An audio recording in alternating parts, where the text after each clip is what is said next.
सोने की कीमतों में हालिया करेक्शन ने ट्रेडर्स और निवेशक दोनों को उलझन में डाल दिया। क्या यह करेक्शन अब खत्म होने वाला है या अभी भी और दबाव बाकी है? इस पर बात करेंगे एलकेपी सिक्योरिटीज के commodity currency vice president Jatin Trivedi से, जो बताएंगे गोल्ड चार्ट के ताजा संकेत, डॉलर इंडेक्स का असर और ग्लोबल ट्रेंड्स जो कीमतों की दिशा तय करेंगे। मैं हूं कमल शर्मा। जतिन जी, आपका स्वागत है मोलतोल में। नमस्कार कमल जी। जी नमस्कार। जतिन जी, गोल्ड ने आज फिर $4,000 पर ट्राई ऑन्स को पार किया है। क्या संकेत है ये बाजार के लिए? देखिए, ये रिकवरी जो है वो एक शॉर्ट कवरिंग रैली कह सकते हैं इसको पहले तो, क्योंकि पिछले हफ्ते 10 दिन में जो मुनाफा वसूली देखी गई है गोल्ड के अंदर, जहां पर 1,32,000 से लेकर के हमने ऑलमोस्ट 1,18,000 तक के लेवल्स छुए हैं निचले स्तर पे।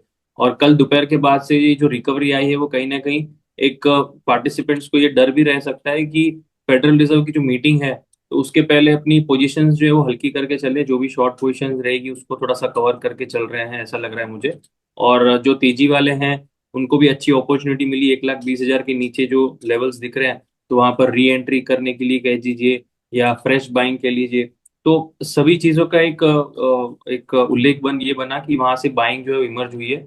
शॉर्ट कवरिंग रैली भी है और पोजीशंस अपनी हल्की कर रहे हैं शॉर्ट्स वाले, और जो फ्रेश बाइंग करने वाले हैं उनको अपॉर्चुनिटी मिली है, तो इस कारण से ये बाइंग देखने मिल रही है पिछले एक दिन में। जी, तो जतिन जी, ये जो बढ़त आई है आज बाजार में अच्छी खासी दिख रही है, तो आपको लग रहा है कि ये टिकेगी या फिर से प्रॉफिट बुकिंग में बदल जाएगा मामला?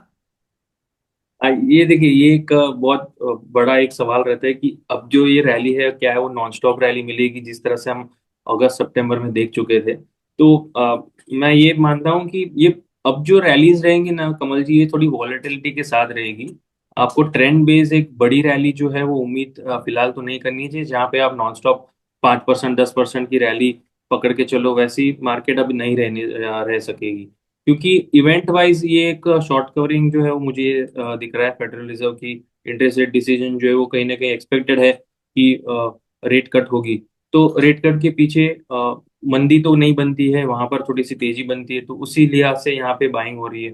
तो इवेंट के बाद नेक्स्ट चीज क्या है जो उसको सोने को आगे लेकर जाएगी, तो उसके ऊपर कंसंट्रेशन होना चाहिए। क्योंकि ये एक इवेंट के बाद नेक्स्ट इवेंट वही होता है कि ट्रेड डील्स की जो पॉजिटिविटी के जो संकेत चल रहे हैं यूएस और चाइना के बीच में, यूएस और भारत के बीच में, तो इसके कारण से मुझे लग रहा है गोल्ड के अंदर थोड़ा सा मुनाफा वसूली देखने मिल सकता है आगे चलते हुए। सो वॉलेटिलिटी के साथ जो है वो ये रहेगा मार्केट। जी जतिन जी, अब आपने कहा कि देश के डोनाल्ड ट्रंप ने कहा ही है कि मैं भारत के साथ ग्रेट डील करने जा रहा हूं। वो चाइना की बात भी कह चुके हैं, पहले भी कह चुके हैं, फिर पलट गए अपनी बातों से। इधर हाँ। इसराइल ने गाजा पे फिर से स्ट्राइक करने की बात कही है। और जी। फेड कट की बात तो है ही कि ब्याज दरों में कट कितनी कटौती होती है, 2 बार अब होगी या नहीं होगी। कुल मिला के ऐसे माहौल में जब पूरी अनिश्चितता ही है, तो एक ट्रेडर्स को आप गाइडेंस क्या देंगे कि किस तरह से गोल्ड में उसे संभल कर ट्रेड करना चाहिए कि नुकसान न हो जाए?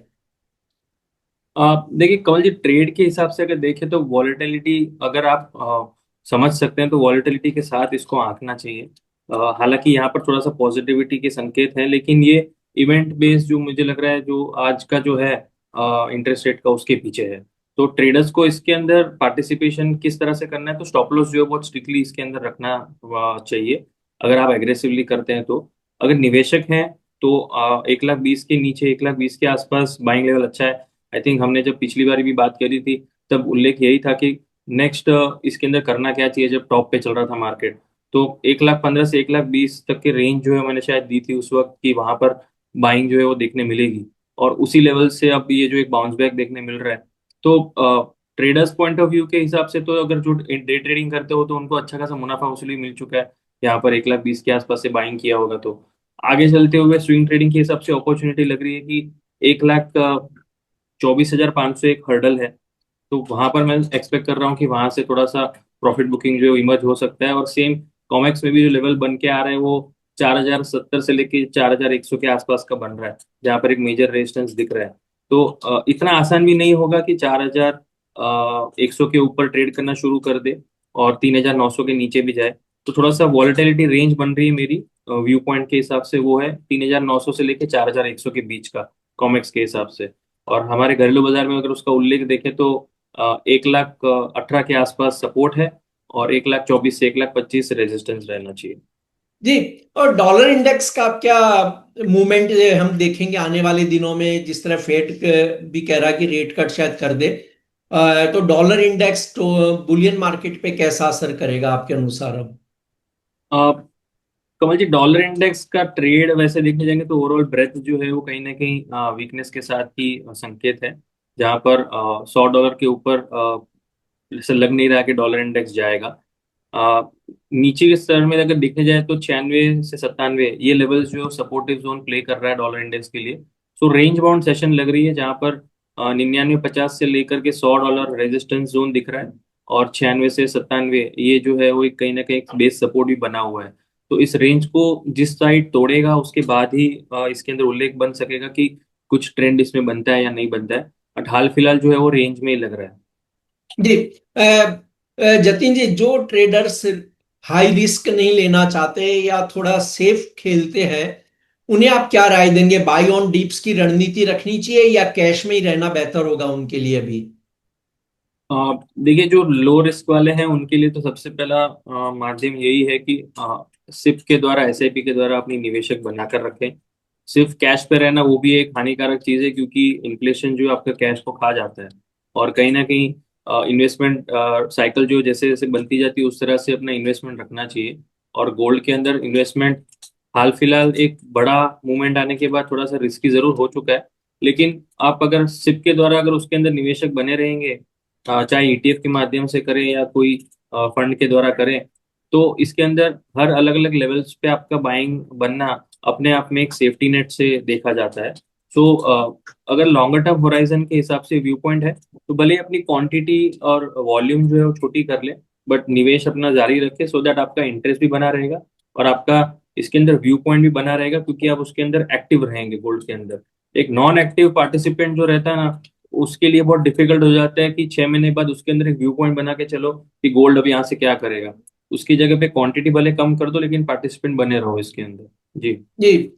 जतिन जी, ये तो आपने गोल्ड पर बातें बताई। अब अगर सिल्वर की बात करी जाए, हम्म। तो सिल्वर में आप क्या सोचते हैं, या सिल्वर में आने वाले दिनों में हम क्या देख सकते हैं? देखिए कमल जी, जिस हिसाब से बुलियंस में जो प्रॉफिट बुकिंग थी, तो सिल्वर भी उसके अंदर एक हाई प्रीमियम पे चल रहा था, जहां पर 1,70,000 एमसीएक्स पर, और 2 से 2 सवा 2 लाख भी हमने देखा है फिजिकल मार्केट में छूते हुए दिवाली के दौरान जो वीक था उसके अंदर। हाई डिमांड चल रहा था, तो ज्वेलरी बाजार के अंदर और ज्वेलर्स ने उसका काफी शॉर्टेज महसूस किया, उसके कारण से हाई प्रीमियम पे थे। अब उसकी प्रीमियम्स जो है वो काफी हद तक स्टेबलाइज लग रही हैं फिजिकल मार्केट में भी, और डेरिवेटिव मार्केट में तो जिस तरह से मार्केट ने रिएक्शन दिया है एक प्रॉफिट बुकिंग का, तो उसके बाद एक अच्छी खासी अपॉर्चुनिटी बनी हुई थी 1,40,000 के पास।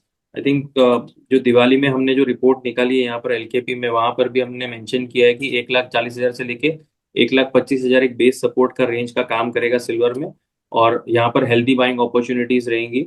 अब 1,40,000 से एक अच्छी खासी बाइंग आ गई है, जहां पर फिर से 1,50,000 के पास अब ट्रेड करते हुए देखने मिल रहा है सिल्वर जो है वो। हायर साइड पर रेजिस्टेंस अगर मैं देख लूँ तो $49 से लेके $50 कॉमेक्स में दिख रहा है। सो अगर एमसीएक्स पर उसका देखें तो 1,92,000 से लेके 1,55,000 यहाँ पर एक मेजर रेजिस्टेंस फॉर्मेशन दिख रही है मुझे सिल्वर के अंदर। और लोअर साइड पे जैसे मैंने बताया 1,40,000 के पास अभी फिलहाल एक सपोर्ट है। सो ये वॉलेटाइल रेंज इसके अंदर ट्रेड करते हुए देखने मिलेगा आपको, कि यहाँ पर 1,35,000 से 1,40,000 आएगा, और ऊपरी स्तरों में 1,52,000 से 1,55,000 आएगा।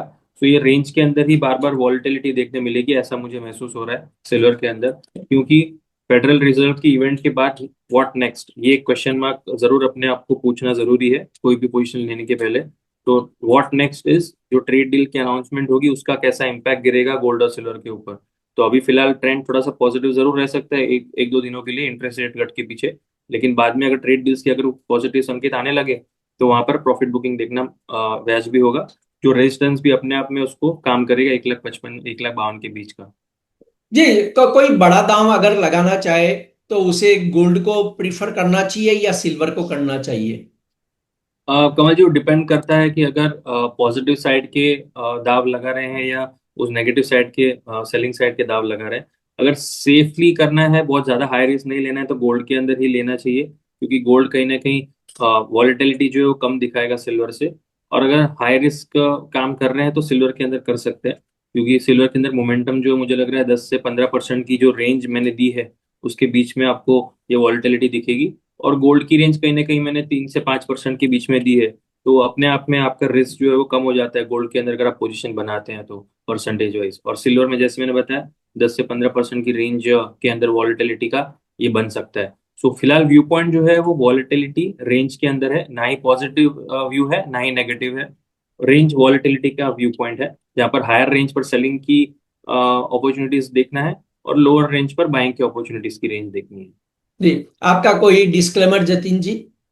कमल जी, मैं ईटीएफ्स के माध्यम से और गोल्ड बॉन्ड के माध्यम से, बॉन्ड मार्केट के माध्यम से इसके अंदर लॉन्ग टर्म निवेशक बना रहता हूँ। और ट्रेडर्स और हमारे जो क्लाइंट्स हैं उनको एडवाइस रेगुलरली जाती है।